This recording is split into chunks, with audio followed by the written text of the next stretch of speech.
සම්පූර්ණ මනුෂ්‍යයාටමයි. ඔයා විදිහට මං විදිහට අපි දෙන්න එක වහලක් ගැට එච්චරයි. අපි සුනිලම්මාත් අපේ ගෙදර එක්කන් යමු. එතකොට ඉතින් ඊයත් එහෙ අක්කයි අයියත් එහෙ. මේ ප්‍රණීත් මගේ වයිෆ්.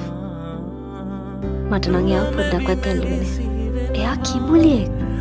එයා ඔයාව ගිලින්න බලන් ඉන්නේ. කෝ දැන් ඔයාගේ නීව? ඔයාම පප්පිස්සට දැම්මේ යා නිසානේ නේ. Shame on